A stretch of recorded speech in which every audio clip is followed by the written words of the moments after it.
All right, thank you. Hello, everybody.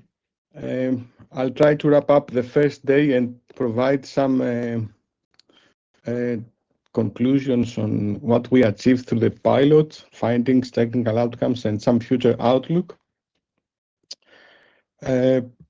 Yesterday, I showed you this slide. It's a generic slide. I will go a bit more in detail here. What are the core technical outcomes? We demonstrated successfully interoperability between 4 API-DGGS clients and 6 DGGS servers for several different DGGRSs, validating the standard in an operational environment.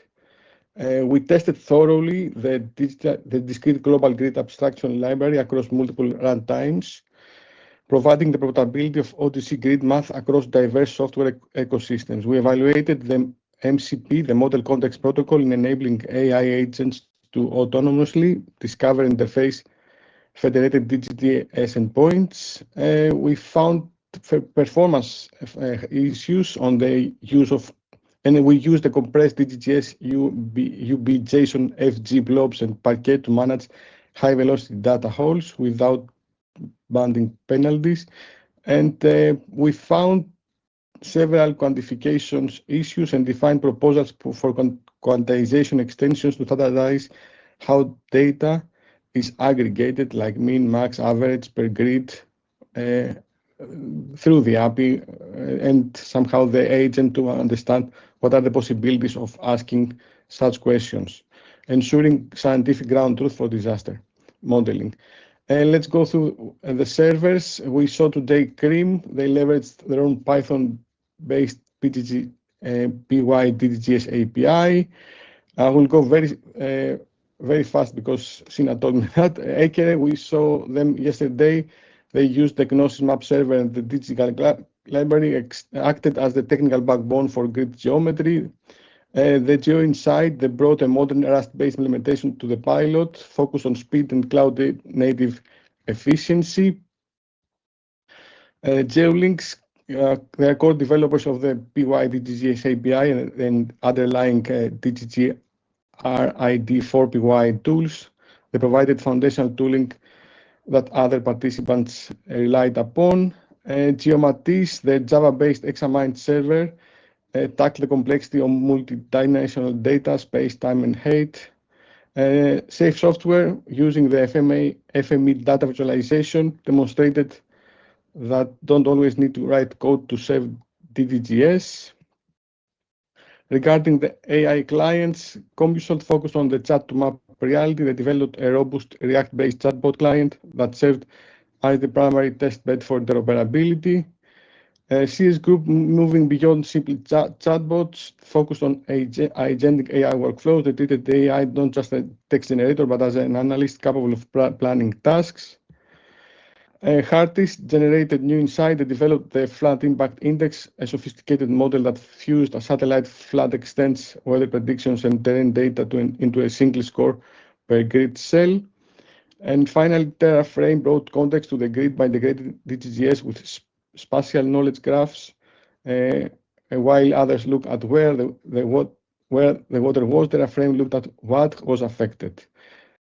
And finally, our architect focused 4113 engineering focused on packaging data for human decision making. They defined the common operating picture, a machine-readable JSON schema, extending OWS context that serves as the brain of the operation.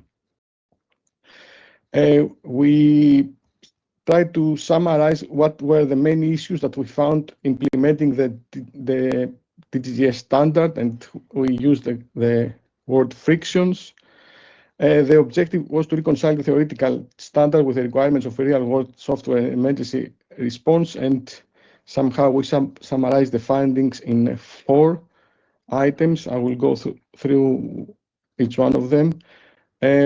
One friction is the geometric alignment between the widely used systems like H3, where they were built on orthogonal spherical models, and we tried to map them on the WGS 84 ellipsoidal systems.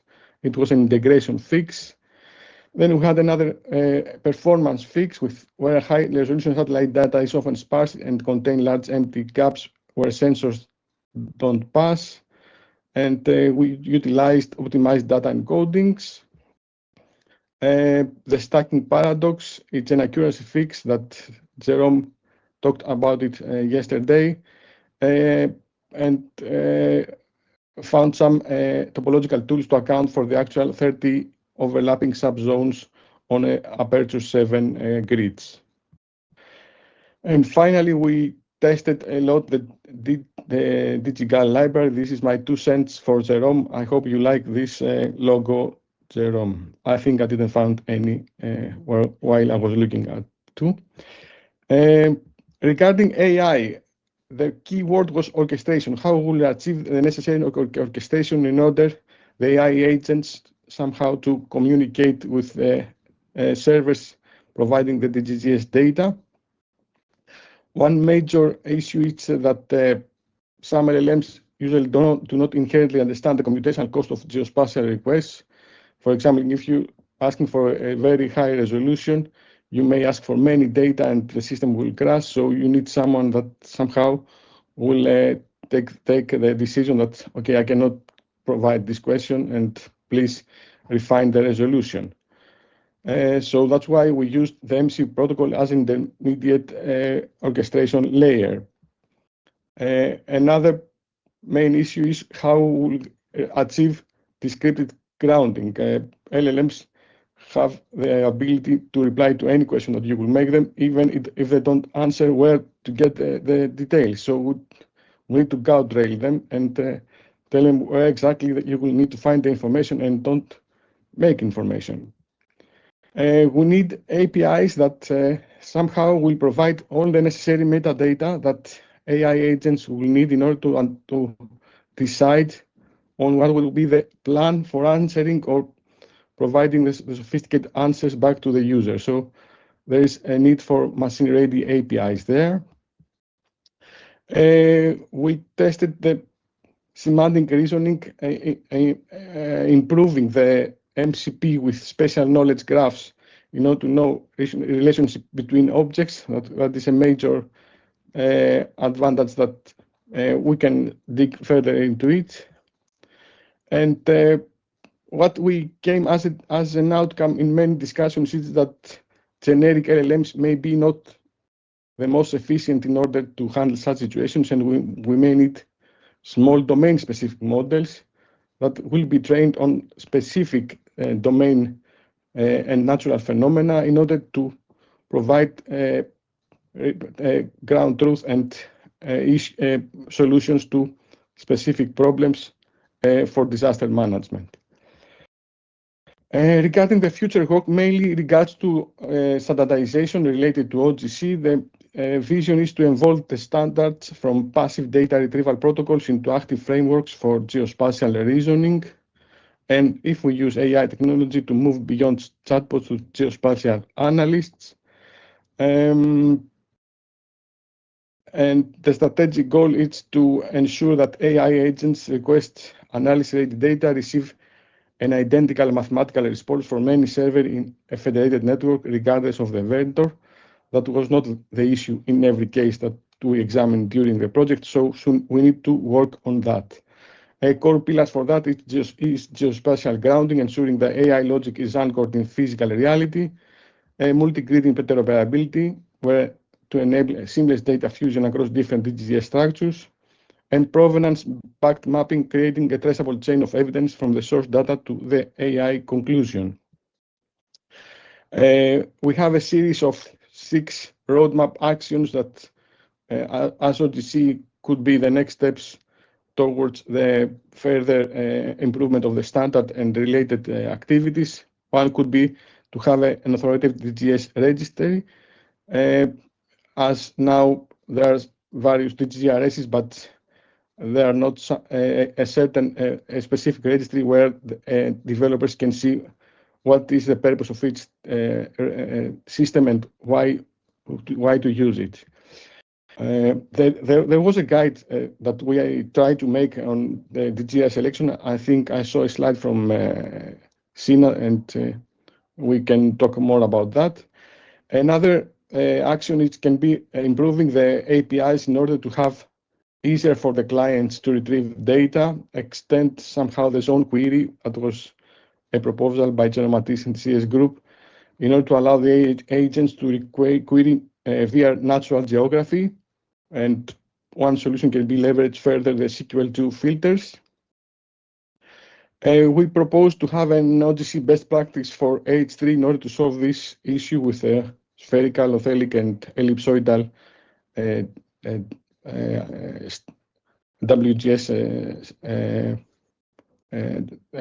systems, and publish a canonical OGC definition for H3 that explicitly resolves the othelic and ellipsoidal conflict.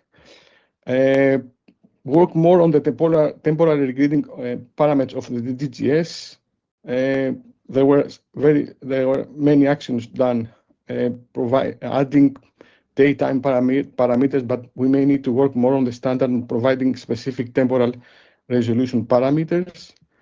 And one other activity we propose is to work more on the common operating picture, so to provide a specific guidance on how the clients can work with a framework in order to communicate with the servers, integrating the IPT framework, which is Identity, Provenance, and Trust.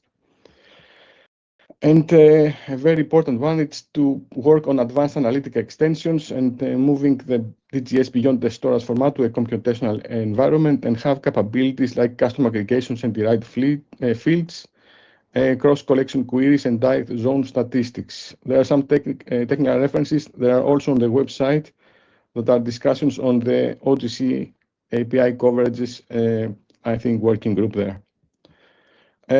All this information is summed up on, or is provided in more details in the engineering report, which provides the formal record for this pilot. It details the architectural consensus reached to bridge the gap between AI reasoning and the rigid requirements of high-resolution geospatial grids.